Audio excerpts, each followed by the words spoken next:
Is this the Invisible Man 733? It most certainly is. Is this Ms Ida Hakim? It most certainly is. Okay. How are you? I'm doing well, thank you. Oh, you sound like you got some rest since we last talked. Uh-huh. Yep. It's pretty hot in this area.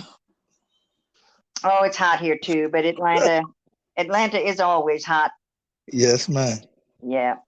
Well, it is summertime. Mm-hmm. Thank heaven for air conditioning. Well, I just got a fan. Oh Lord. Oh no. That's okay. I don't really like air conditioning. I Mm, don't know why. Uh, I guess I'm getting old. It makes my bones ache, but you need something. you do. Yes, Yeah, ma'am. you sure do. So, are you ready to begin? Yes, sir. I'm ready to begin. Okay. Well, let's see if I can find the music. Sometime I'm looking for the music. I can't get it started. But this segment is called "Making Sense of the Stories Present in the Scriptures in Today's World." So Okay. here's a little music, and we'll see what we can develop. All Stand right. by.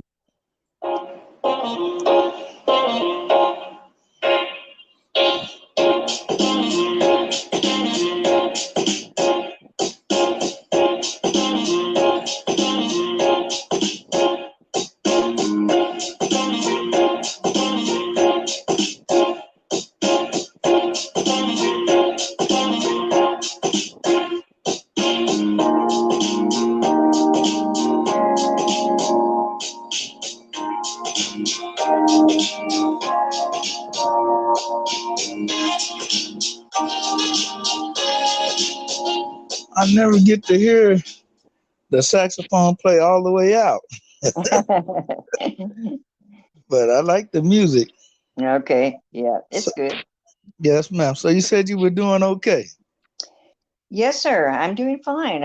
I'm feeling well and like you said, well rested, and everything is cool. I've been waiting for your message because I enjoy this. Okay, great. I've had some comments, and the people who have heard it, they said that they were really excited to hear more. They thought that Okay. your first interview went well, and I And said, "Yes, ma'am." I hope we don't have any little technical issues this time, and Well, my phone doesn't act up. So let's go for it and see if we can make it happen. okay, I think that's what actually did make the first program. There were technical glitches, but we're doing so far. So I All right. said I was gonna have some hard hitting questions if I could think of some. So let's start with our very first one. I don't know how hard it'll hit you, but in our first interview, you spoke about an interest in the scriptures and your father being a preacher of the Christian gospel and your love for stories in the Bible. Give us your take, if you would, please, as a young person on the story of Moses and Pharaoh, and now as an adult woman with more understanding and experiences in life. Okay. Well, thinking back to when I was a child with that story, um, a few things impacted me. Of course, we have the staff turning into a snake, which is kind of interesting for a kid. Then we have the parting of the waters, which is another really magical event. And I think another portion that struck me was, uh, oh my goodness, the when Pharaoh had all of the elder children destroyed. Hmm. How terrible was that? Yes, ma'am. So that Oh, was that was a really deep story. Uh, I I didn't really take a role in it at that point in time. I just looked at it and thought it was kind of exciting to see them get out of there, the Exodus, hmm, and the Pharaoh's armies being overcome by the waters, which is pretty cool. So, uh, comparing my thoughts as a child to my thoughts today is what we're going to do here, correct? yes, ma'am. Please. Okay.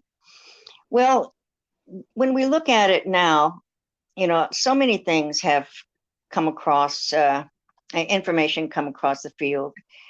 One being in the scripture, we do hear, most people think that that's a story of the historical Jews.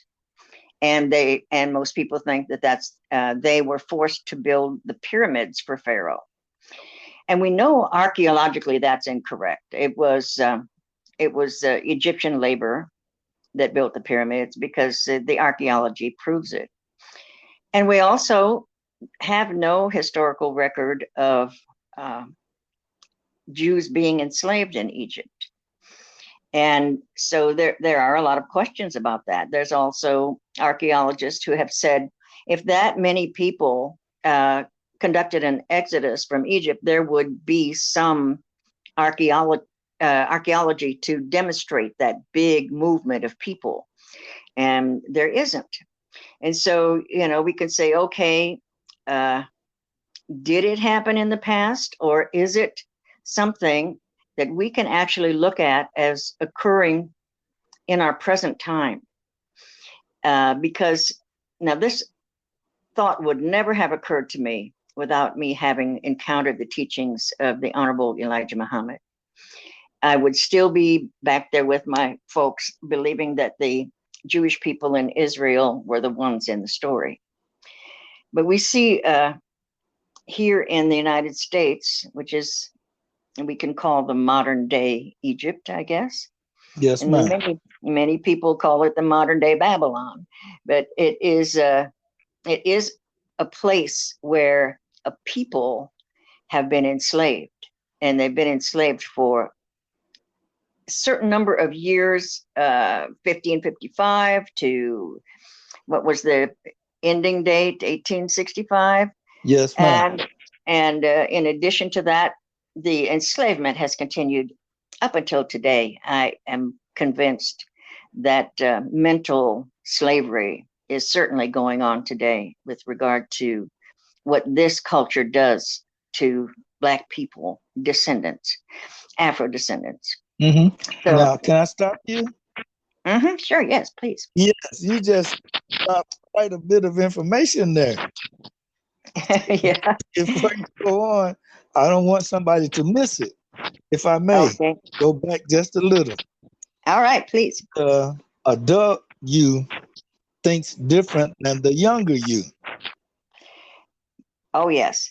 Okay. Now, Quite a lot more information has that's what I said come across. Now, this is the thing. If someone were to say to you, matter of factly, that the story Moses and Pharaoh is absolute history, you would ask them to show archaeological proof. Yes. Oh, Yes, indeed. And show some historical proof, show some archaeology that demonstrates that, because the archaeology does not. yes, ma'am. It shows Egyptian labor. Mhm. Show some evidence that there was an exodus of that many people in that landmass, which there is no evidence of. Oh, And then refute what the Jews themselves said, that they said, we have never been in bondage. oh, slow down. Wait a minute. You just mentioning that. Let me, before you drop any more on me, the events of what is commonly known as the story of Moses and Pharaoh. You mentioned the children, the firstborn, they Yes. were Oh. killed. Yes, Yeah. ma'am. Now, has there been any type of event in this country that would be similar or could correspond that you are aware of? I don't have anything in my mind, to be honest with you, and I probably need, some type of education on that, because, I could speculate. Mhm. I certainly am seeing what I believe is young minds Mhm. being killed by the poisonous music that we have Sure. out today. So yes, a lot of mental death. Yes, ma'am. But with regard to the firstborn being Mhm. destroyed, May no, I don't venture? have it. May I venture a statement? Sure, And please do. if your historical mind can understand and say, oh, I remember in the place where you are now, Atlanta, in Uh-huh. the Oh, early, that's true. I didn't even get to say it. So you remember, huh? Yes, I do remember that Yes, ma'am. there was a time period when a lot of children were Hmm. Black children were being murdered. Yes, ma'am. Wow. Yes, I had forgotten about that. Well, it happened. And the Yes, it did. person who they arrested, after they arrested him, the murders continued. But Wow. it's a correlation that somebody said, oh, maybe you just trying to make it be so. The second thing, there were a certain amount of plagues that occurred, and part of the plagues you mentioned, that was always my thing too. When I saw the snake eating the snake, that was the people who, what do you say, the magicians and sorcerers who worked for uh, Pharaoh. They opposed Moses, and Moses spoke for God. Uh-huh. So, does that have any real balance in life? What would you say that would symbolize, in your opinion? The staff, Well, when you just threw, the whole thing. Yes, ma'am. you know, I haven't tied that into anything. I'm sorry, but Okay. I haven't done that. There might be some understanding on that, but I haven't. It's just what struck me as a child. Yes, ma'am. It's the dividing of the waters, for example, the dividing of the waters and the Oh. walking across on dry land. Mm-hmm. Now that could have some symbolic meaning if we look at the waters as being the mind or the consciousness of the people, and to create a way for an exodus by influencing and separating the waters, meaning simply the awareness and the mind and consciousness of Black people, so that they Okay. would protect. Yeah, that's about the best I could Sure. interpret that one. That's Dividing of the waters. yes, ma'am. Uh, and I think the final thing you said about the building of the pyramids, and that there was no way that any people other than the Egyptian did it. Yeah, that's correct. That's what I Oh, understand. yes, Hmm. ma'am. All right. Well, let me move on. Uh, I'm not the interviewee, so my impressions are not Well, important. you probably do have some ideas on those other Yeah, subjects, but though, and I and, apologize. I don't oh, know. no, it's not a matter of what I think. You're the guest, and the next question is similar. Uh, so, if we take the writings of the scriptures, Torah, Bible, and Holy Quran, should we take it for granted and realize that perhaps it is more prophetical than historical, or more historical than prophetical? How do you respond? Well, I think it's a great deal of that is prophetical. A great deal of those stories, and probably even the images that I can't interpret for you, were prophetical images as well. Uh, I think some Hmm. could be historical. I wouldn't be able to go in and tell you which ones are historical, but I have seen evidence that a great Yeah. deal of it is Well, prophecy being fulfilled. you did say something, and I said, "Oh, you're going too fast for me," and it was a conversation that was related between the Jews and Jesus about being free. Or Yes, indeed. That's do quite. you know where to find that in the scripture? I don't know the verse. I I can just tell know you. that. That's one Oh, okay, of the stories. It's John 8:32 for those okay. who are listening. And Jesus is speaking to them, and it's very well known. He says, "You shall know the truth." This is the King James Version. "And the Uh truth huh. shall set you free." And then John 8:33, people, they don't see it. And Mm-hmm. they say, the Jews say, "We are Abraham's seed and have never been in bondage to any man. How say Right. ye that we can be made free?" So, Mm-hmm. would you care to address that, perhaps? Exactly. That's very clear that they insisted they had never been enslaved. So I don't know when they adopted the story that they had been enslaved, but at that point in time, they said they had never been enslaved, that Jesus was mistaken. Mhm. And they said, and I do recall as well that he identified them as of their father, the devil. Oh my So goodness. yeah, so yeah, that's what happened in that verse, and that's certainly, although I don't recall feeling any particular way about that as a child, other than Mhm. puzzled. Why would they say that? Uh, it certainly rings a bell nowadays. Yes, ma'am. Oh, well, I considered myself a person who enjoyed the story of Moses and Pharaoh. In fact, I don't know if you remember the black light posters. I had a black light poster of a man with a beard and two tablets in his hand on my wall, just like kids have the stars and stuff. I had what I considered to be Moses bringing down the Ten Commandments on my wall. So it was very Okay. interesting. Yeah, I enjoyed the scriptures. I still do. Now, Uh-huh. here's a really tough question. We're going to go to the book of Genesis. So here's the question. What if, and some people call them Black African American, but the proper term today is Afrodescendants. What if Afrodescendants came to the clear understanding that Genesis, which is the first book, chapter 15, verses 13 and 14, is the prophetical announcement of them and their sojourn in Egypt? Do you think they would act any different? And before you answer that, are you aware of what 13 and 14 say? Now go over it again for me, could you? I want to be Yes, sure. ma'am. Sure. The question is if Afro descendants were to understand that the statement in Genesis, which is the first book of the Bible, chapter 15, verses 13 and 14, is a prophetical announcement of them and their sojourn in America rather than something that happened some time ago, or as we say, history. Does that ring a bell? Because Yes, it does. But I'm questioning, what Mhm. do the verses in Genesis say? oh, Uh, oh, yeah.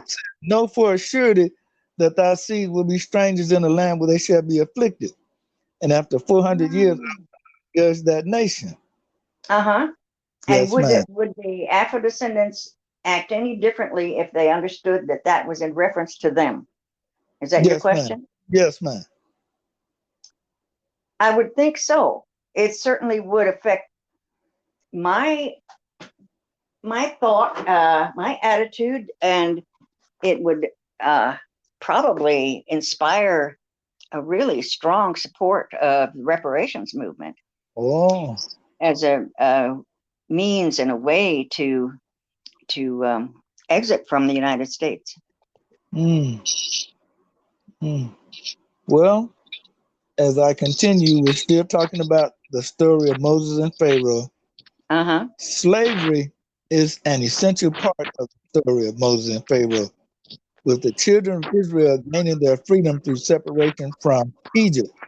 And as you just mentioned, compare, if Mm-hmm. you modern day America, the Afro descendants, and a date that you used, you said 1555 Uh-huh. as the date of the arrival of the slaves here in this part of the Western Hemisphere. So we've been here for 466 years. Yes, sir. If you would compare how delightful, how beautiful it would be if there was a separation and self-determination could occur for the Afro descendants. I think imagining that is a beautiful thing. It To imagine that. Well, first of all, my urge and my prayer and my intention is to speak to white people in a way that they will understand the mercy and grace that comes upon us when we make sure that these chosen people are able to exit and able to establish themselves wherever they would like in the earth, to have land and property and equipment and be able to start again. What an immense burden that would take off the backs of our children and grandchildren. And, I see it as a positive for Afrodescendants and as a positive for us as well. And I do believe that there are some who can see that with me.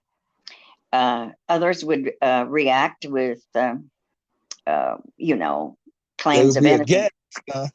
Yeah, but I think there is a changing of spirit among some white people, and I'm hoping that this will occur to them, that basically this is a responsibility that if we pick it up and we make it happen, it lifts an awful lot of pain and suffering off of our children and off of the Afro-descendant children, and we can bring an end to this. Finally, bring an end to slavery and give freedom back to Afro-descendants and means with which to build a new life. I think it's a beautiful thought. Yes, ma'am. The last interview, we were talking about how you have been involved, and you are, in my mind, and I would hope that the listeners would also know that you are following in the footsteps of some of the great abolitionists, because you are standing for the freedom of Afro-descendants. And it has been done before. And you said 1865, when we were signed on the piece of paper to be free. Right. Yes, ma'am. So I just want to say that I'm very happy to be speaking with you and to know that you are continuing to fight for the liberation of us, even though a lot of people say, oh, I don't want to be free, but that's their decision. Maybe they don't even know that they are enslaved. So, Yes. yes, Yes, ma'am. I Go ahead. agree. Yep. There are an awful lot of people who don't know that they are mentally, spiritually, culturally, we can say enslaved, we can say brainwashed, we can say cultural conditioning. It's the Oh, way that this culture, and it is and has always been a white supremacist culture, and there's no no. way we Slow can down. deny it. Slow down now. Are we going to get into, we have to say that for another Oh, council okay. culture and the how people are exploding about the 1619 project, and if they want to teach history a certain way, let's stick to the story, because you dropped so much information on me, I don't know what to say next. So let's try and stay with you said cultural conditioning. If you could Yes. address that, I can understand that a little bit, please.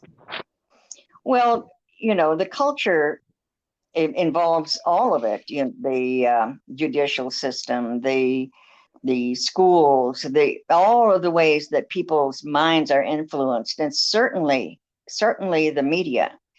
And I've lived long enough to see a cultural change. I was there in the 60s and 70s and 80s when Black Power was spoken about and Muhammad Ali was speaking out. And as a white person who basically knew nothing, I was very inspired by it. And I liked it a lot to see Mhm. that kind of power rising.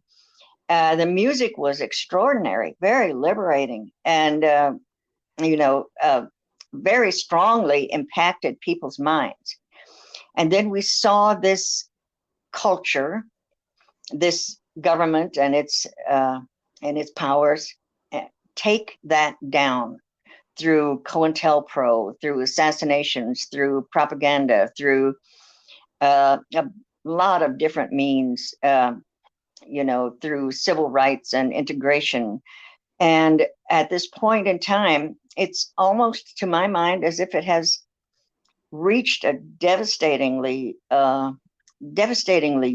detrimental place, and and and and it has to be time for a rise out of that, because the music and the prison industry and all of these things are so have such a strong impact. And I I think we're at the bottom. We have to rise from here. Mm-hmm.